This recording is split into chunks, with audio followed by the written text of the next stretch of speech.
One of the greatest secrets from the greatest communicators of all time, from Jesus to Ronald Reagan to Winston Churchill to Margaret Thatcher, all of those folks, when they communicated, they had an amazing ability to tell stories. They illustrated beautifully, and a story will stick with you. Kids love stories, and the little kid and all adults love stories. And what I'd like to do when I frame the whole idea of language creating style is to focus in on the biggest part of that pie, and that would be the ability to tell stories that are riveting, compelling, and here it is, make the point. And they're not just an entertainment venue or a performance venue. They actually pull people in, and you're like a divine surgeon. You soften the skin through ethos and pathos, through storytelling ability, through great organizational ability, then you slide the knife in of truth, logos, and they end up loving it. How do you tell good stories? 4 parts to a great story. Now, I'm not talking about short quotes and short illustrations that are oftentimes graphic and oftentimes terrific. I'm talking about the haymaker, the one that opens a message, for example, if you're giving a public presentation, or a closer, the knockout punch. I'm talking about a story that is remembered like a feast. We eat a lot of food. There are certain feasts we remember.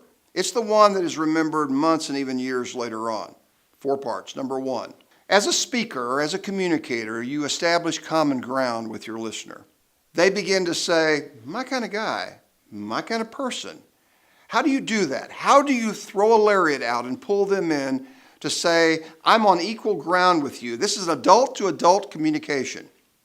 The way you do that is through things that are common to humanity.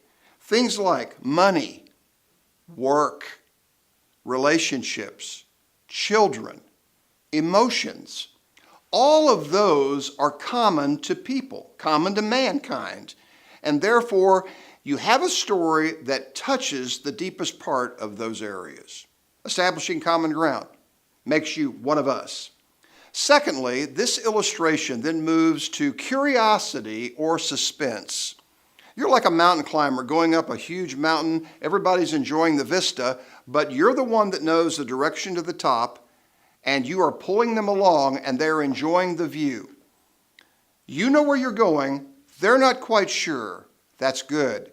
There's a tension there between, and when people look up, and they are listening and they're engaged, you know you're climbing the mountain very well. So you're creating curiosity or suspense as you go. Third, there is a surprise or there is a twist. There's the unexpected. There's a dramatic turn. In a joke, this is called, the punchline. In a great illustration, this is when the unexpected happens and you go, whoa. It's the aha, it's the gasp, it's the that an audience gives when they're not expecting that point to be made. And finally, after you have softened the skin, now you drive the knife in, and that is the moment of truth or the moment of principle, you make the point. It's not just for entertainment value. Oh, you really turn a phrase, you're a great storyteller. No, that's not what we're talking about. We're talking about going back to the content, going back to the truth as you see it, and driving that point home. Let me illustrate this through the use of what I would call the human brain. There are 2 kinds of communicators today. One is called a first brain communicator, and one is a second brain communicator. What does that mean? Our first brain, or the limbic system, was developed first in life as a child. Secondly, the outer cortex was developed secondly. The center part of our brain that connects as a child understands only one thing, emotions. The outer part understands only one thing, reasoning.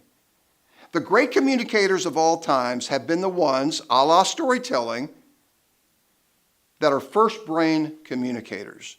They touch the emotion of us to allow us to then reason. We buy the person, then we buy what they're selling, if you will. To say it another way, to use a bromide that's a cliche, people buy on emotion and they justify with fact. That is absolutely true. What constitutes a first brain communicator? How do you become a first brain communicator? Following 3 principles. Number 1, first brain communicators know that the words learned earliest in life have the strongest force and power. The words that we learn as a child have the strongest force and power. So you use short words in short sentences. Don't try to be a pseudo-intellectual here. Put your cookies on the lower shelf. That way the sheep can come to feed and the giraffes, those intellectual types, can always bend their necks. As Abraham Lincoln said one time, God must have loved average people. He made enough of them. And isn't that the truth? You are communicating adult to adult with people. You've gone through the message. They've never heard the message. So put your cookies on the lower shelf. Use short words, short sentences. Secondly, words that have color, painting a picture on the canvas of the mind, will make you a first brain communicator. Take the most famous of all Psalms in the Bible, best-selling book of all times, 150 Psalms. You know what the most famous one is? Psalm 23. Ask 9 out of 10 people that can recall the Psalms at all, and they will name, "The Lord is my shepherd, I shall not want. He makes me lie down in green pastures." If you go through the metaphors in that psalm, you see amazing pictures, the still water, the green, the table banquet. All of that creates a color and emotion within the heart. Not only that, but in the King James Version, out of 106 words, 91 have 1 syllable. Keep it short, keep it sweet, keep it simple. And finally, first brain communicators have an uncanny ability to remember names. Words learned earliest in life. You know what the word we learned earliest in life, the one that meant the most to us, created our identity, was our name. The naming of persons is extremely important. And when you remember names and use those names, even in the presentation, you will climb the ladder of corporate success. Names are important because they say you care, and you use those names, and I'll tell you, there's emotionality involved.